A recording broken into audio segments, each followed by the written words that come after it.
World champions Chelsea beat West Ham United at London Stadium to grab their first 3 points of the new season by thrashing West Ham 5-1. The win not only gave the Blues their first 3 points of the new Premier League season, but it also showed the firepower, depth, and resilience in this squad. It wasn't a perfect performance. Early mistakes cost Chelsea a goal, but once they settled, it was a demolition job. Goals came from Pedro, Pedro Neto, Enzo Fernandez, Moises Caicedo, and Trevoh Chalobah, proving that this Chelsea side has threats from everywhere on the pitch. Here are the 7 things we learned from Chelsea's huge victory over West Ham. Number 1. Defensive slackness gets punished early. The match didn't start the way Chelsea wanted. Within the first 10 minutes, West Ham struck through Lucas Paqueta. It was a goal that summed up everything Chelsea shouldn't be doing defensively: slow on the ball, casual in possession, and not switched on to danger. It all started when Estêvão Willian, making his first Premier League start, lost the ball cheaply while attempting to dribble out of pressure. In a flash, Paqueta pounced, and with space opening up in front of him, he unleashed a thunderbolt past Robert Sanchez. Stamford Bridge may not have been the venue, but you could almost feel Chelsea hearts sink across the fan base. To make matters worse, moments later, Chelsea were caught napping again. Niklas Füllkrug thought he had doubled West Ham's lead after slipping between the center backs, only for VAR to rule it offside. It was a wake-up call. Chelsea were reminded that in the Premier League, if you switch off for even a second, you will get punished. Number 2. Pedro is special, the game changer. If there was one player who completely flipped the script, it was Pedro. Originally deployed on the wing, his role changed dramatically after Cole Palmer picked up an injury during the warm-up. With Estêvão taking Palmer's spot on the right and Pedro Neto moving left, Pedro was handed the number 10 role behind Liam Delap, and he absolutely owned it. First, he scored the equalizer, rising brilliantly from a corner to power a header into the net. Then he turned provider, sliding a clever ball into space for Pedro Neto, who rifled home Chelsea's second goal. In the second half, he wasn't done. He produced a clever flicked header from another corner that set up Trevoh Chalobah's goal. A goal and 2 assists from a player playing out of his natural position. That's not just talent, that's football intelligence. Pedro is proving that he isn't just a striker or a winger, he's a complete forward who can adapt anywhere across the front line. If Chelsea go far this season, his versatility could be the secret weapon. Number 3. Estêvão Willian is growing fast. Yes, he lost the ball for West Ham's opener. Yes, he is still raw and adapting to English football. But this was also the night Chelsea fans began to see what the hype around Estêvão Willian is all about. The 18-year-old Brazilian didn't hide after his early mistake. Instead, he grew into the game. He linked beautifully with Liam Delap, showing flashes of pace, close control, and creativity. His biggest contribution came just before halftime. He carried the ball at the West Ham defense, dragged defenders toward him, and unselfishly slipped it to Enzo Fernandez, who finished coolly to make it 3-1. That assist made Estêvão Chelsea's youngest Premier League assister in history. For a teenager still adjusting to the tempo of English football, that's an achievement worth celebrating. There will be ups and downs, but Chelsea fans got a glimpse of a future superstar.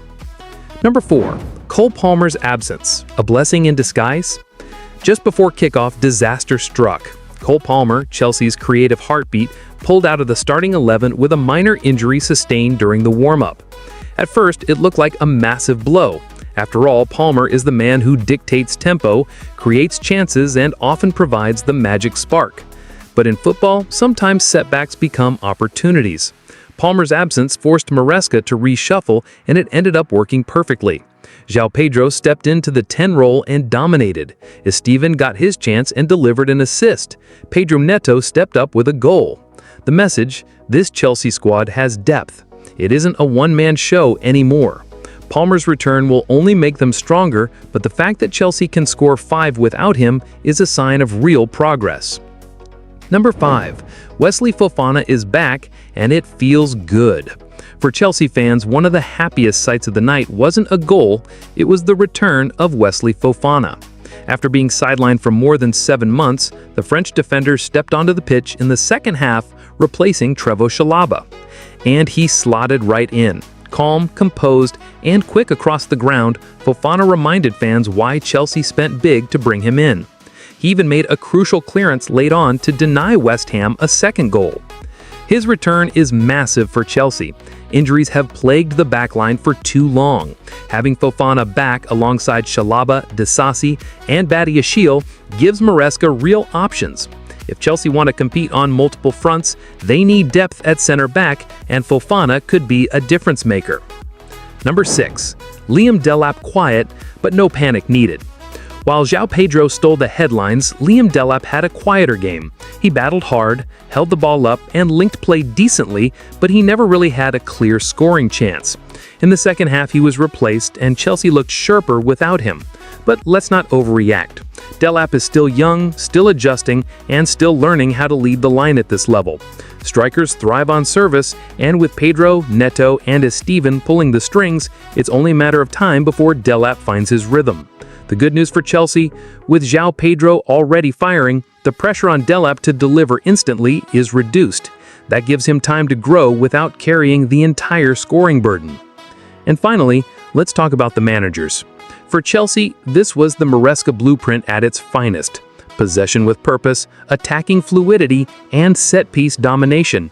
3 of Chelsea's 5 goals came from corner situations, a clear sign of tactical drilling. Maresca is building not just a team of individuals, but a machine that can punish opponents in multiple ways. For West Ham, though, the pressure is mounting. Graham Potter has now overseen back-to-back heavy defeats, including a humiliating 3-0 loss to newly promoted Sunderland before this. 8 goals conceded in 2 games is simply unacceptable. His team looked disorganized at the back, fragile at set pieces, and devoid of fight after Chelsea's 3rd win in. West Ham fans booed at full time, while Chelsea fans sang with joy. One manager is enjoying his honeymoon period, the other could soon be fighting for his job. Final thoughts. This was the Chelsea performance fans have been waiting for. Ruthless, creative, dominant. Yes, there were early scares. Yes, mistakes were made. But this is how champions respond, by not panicking, by finding solutions, and by blowing teams away once the momentum shifts. The big takeaways: João Pedro is a star, Estêvão Willian is the future, Fofana's return is massive, and this Chelsea squad has the depth and mentality to fight for trophies again. As for West Ham, troubled waters ahead. For Chelsea, the sky is the limit. Full time at the London Stadium, West Ham 1, Chelsea 5. The world champions have arrived. Blues fans, what did you think of tonight's win? Was João Pedro your man of the match, or did Estêvão steal the show for you? Drop your thoughts in the comments, and don't forget to like and subscribe for more Chelsea breakdowns all season long.